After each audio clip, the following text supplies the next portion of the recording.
বেতার বাংলায় স্বাগতম। আজকের এই বিশদ আলোচনায় আমরা কিছু উৎসের দিকে নজর দেব। মানে সৌদি আরবকে নিয়ে যে ছবিটা উঠে আসছে বেশ জটিল। একদিকে তো ইসলামের প্রাণকেন্দ্র, তাই না? কিন্তু আবার অন্যদিকে মুসলিম বিশ্বের অনেক জরুরি বিষয়ে দেশটির অবস্থান মানে প্রায় প্রশ্নবিদ্ধ। ঠিক। আমরা একটু খতিয়ে দেখব হজ ব্যবস্থাপনার যে বাণিজ্যিক দিকটা আর তার সাথে ভূ রাজনৈতিক সংযোগগুলো কি বলছে সূত্রগুলো। বিষয়টা আসলে অনেকগুলো স্তর নিয়ে গঠিত। দেখুন, সূত্রগুলো প্রথমেই সৌদি আরবের বিশাল প্রভাবের কথা বলছে, মানে ভূ রাজনৈতিক আর অর্থনৈতিক দুটোই। যেমন ধরুন, তারা তো বিশ্বের সবচেয়ে বড় তেল রপ্তানিকারক দেশ। বিশ্ববাজারের প্রায় 16% তাদের দখলে। বিশাল ব্যাপার। হ্যাঁ, আর ওপেক মানে তেল রপ্তানিকারক দেশগুলোর যে জোট, সেটারও অন্যতম নিয়ন্ত্রক তারা। বিশ্বব্যাপী তেলের দাম, সরবরাহ এসবে তাদের প্রভাব তো আছেই। একদম। আর এই তেলের সূত্রেই কিন্তু আমেরিকার সাথে একটা গভীর সম্পর্ক। একদিকে আমেরিকার তেলের চাহিদা মেটানো, অন্যদিকে প্রায় $142 বিলিয়ন বিশাল অস্ত্র চুক্তি। হ্যাঁ, এই অর্থনৈতিক আর সামরিক শক্তি একদিকে যেমন সত্যি, তেমনি আবার কিছু তথ্য বলছে মুসলিম বিশ্বের অনেক ইস্যুতে তাদের ভূমিকা নিয়ে সমালোচনাও আছে। ঠিক। যেমন ধরুন ফিলিস্তিন সংকট বা ইরাক, সিরিয়া, ইয়েমেনের পরিস্থিতি, এসব ক্ষেত্রে দেশটির অবস্থান নাকি ততটা জোরালো নয়। হ্যাঁ, এরকম কথাই উঠে আসছে। এমনকি ইসরায়েলের সাথে সম্পর্ক স্বাভাবিক করার যে চেষ্টা, মানে ওই আব্রাহাম অ্যাকর্ড, আমেরিকার মধ্যস্থতায় যেটা, হ্যাঁ, ওটাতে সৌদি আরবের সম্ভাব্য যোগদান নিয়েও বেশ জল্পনা কল্পনা চলছে। এটা অনেক পর্যবেক্ষককেই ভাবাচ্ছে আসলেই। আর দেখুন, আঞ্চলিক যে সমীকরণ, সেটাও কিন্তু কম জটিল নয়। যেমন ইরানের সাথে সৌদি আরবের বহুদিনের একটা প্রতিদ্বন্দ্বিতা আছে। হ্যাঁ, সেটা তো আছেই। আর এর প্রভাব কিন্তু পড়ছে বিভিন্ন সংঘাতে। ধরুন ইয়েমেন যুদ্ধ বা কাতারের ওপর অবরোধ, এগুলো তো মারাত্মক মানবিক সংকট তৈরি করেছে বলে বিভিন্ন সূত্রে উল্লেখ করা হয়েছে। তখন প্রশ্ন ওঠে, এই পদক্ষেপগুলো মুসলিম বিশ্বের ঐক্যের ধারণার সাথে কতটা মেলে? সেটাই। আচ্ছা, এবার একটু হজ ব্যবস্থাপনার দিকে তাকানো যাক। সৌদি আরব এখন ভিশন 2030 খুব এগোচ্ছে, তাই না? হ্যাঁ, যুবরাজ মোহাম্মদ বিন সালমানের একটা বড় পরিকল্পনা ওটা। মূল লক্ষ্য তো বোধহয় তেল নির্ভরতা থেকে বেরিয়ে আসা, অর্থনীতিতে বৈচিত্র্য আনা। একদম ঠিক। আর এই পরিকল্পনার একটা বিরাট অংশ জুড়ে আছে হজ ও ওমরা।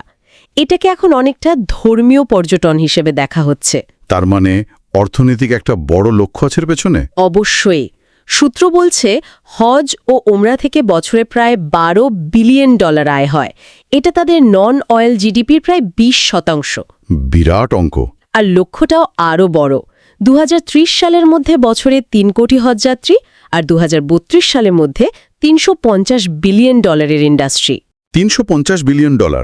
তার মানে এটা শুধু আধুনিকায়ন নয়, অর্থনীতির টিকে থাকার প্রশ্ন এর সাথে জড়িত।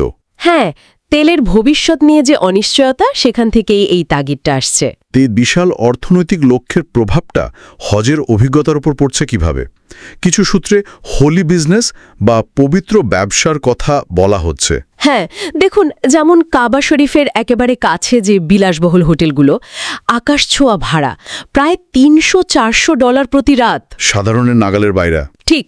মক্কার ক্লক টাওয়ারটাকে অনেকে এই ধনী গরিব বিভাজনের একটা প্রতীক হিসেবেও দেখছেন। আর সাধারণ হাজি বা প্রবাসীদের অভিজ্ঞতা, নিত্য প্রয়োজনীয় জিনিসের দাম বাড়ার কথা শোনা যায়। হ্যাঁ, যেমন চায়ের দাম 1-2 রিয়াল থেকে বেড়ে 5-6 রিয়াল হয়ে যাওয়া। অনেকে মনে করছেন ভর্তুকি কমানো বা দাম বাড়ানোর পিছনে এই বাণিজ্যিক চিন্তাভাবনাই কাজ করছে। এমনকি ধর্মীয় ব্যক্তিত্বরাও, মানে লিবিয়ার গ্র্যান্ড মুফতির মতো ব্যক্তিরা নাকি হজের অর্থ অন্য খাতে ব্যবহারের অভিযোগও তুলেছেন। সেরকম কথাও জানা যাচ্ছে সূত্রগুলো থেকে। তাহলে কি ব্যাপারটা দাঁড়াচ্ছে যে হজের যে মূল আধ্যাত্মিক দিক, সেটা ধীরে ধীরে ব্যবসায়িক মানসিকতার কাছে চাপা পড়ে যাচ্ছে। এটা হয়তো ইঙ্গিত দেয় যে আত্মশুদ্ধির চেয়ে চাকচিক্য বা প্রদর্শনের দিকটা বেশি গুরুত্ব পাচ্ছে কিনা। চিন্তার বিষয়। তবে এটাও ঠিক যে ব্যবস্থাপনার দিক থেকে সৌদি সরকার অনেক উন্নতিও করেছে। অবকাঠামোগত উন্নয়ন তো হয়েছে। হ্যাঁ, যেমন মিনার ইলেকট্রিক ট্রেন, ভালো রাস্তাঘাট, পরিষ্কার টয়লেট, নিরাপত্তা, এগুলো তো হজ করা জিদের সুবিধা বাড়িয়েছে। অবশ্যই। কিন্তু একই সাথে হজের খরচ প্রতি বছর যেভাবে বাড়ছে, মানে সাধারণ মূল্যস্ফীতির হারের চেয়েও বেশি হারে, তাতে তো অনেকের জন্য হজ করাই কঠিন হয়ে পড়ছে। ঠিক তাই। বহু সাধারণ মুসলমানের স্বপ্ন অধরায় থেকে যাচ্ছে।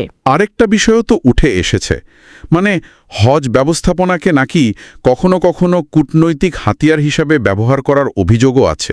হ্যাঁ, কিছু সূত্রে এমন ইঙ্গিতও পাওয়া যায়, বলা হচ্ছে যেসব মুসলিম দেশ হয়তো সৌদি আরবের রাজনৈতিক মতের সাথে সবসময় একমত হয় না, তাদের হজযাত্রীদের কোটা কমিয়ে দেওয়ার মতো ঘটনা। হ্যাঁ, সেরকম অভিযোগও উঠেছে।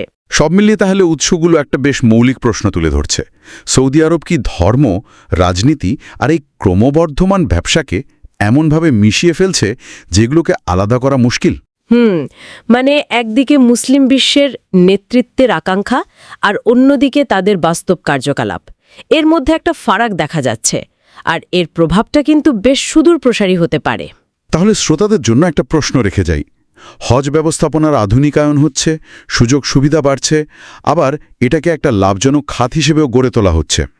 এই সব কিছুর মধ্যে হজের যে মূল আধ্যাত্মিক লক্ষ্য, সেটা কি কোথাও হারিয়ে যাচ্ছে? এই দুয়ের মধ্যে ভারসাম্য রাখাটা আসলে কতটা সম্ভব, প্রশ্নটা ভাবনার।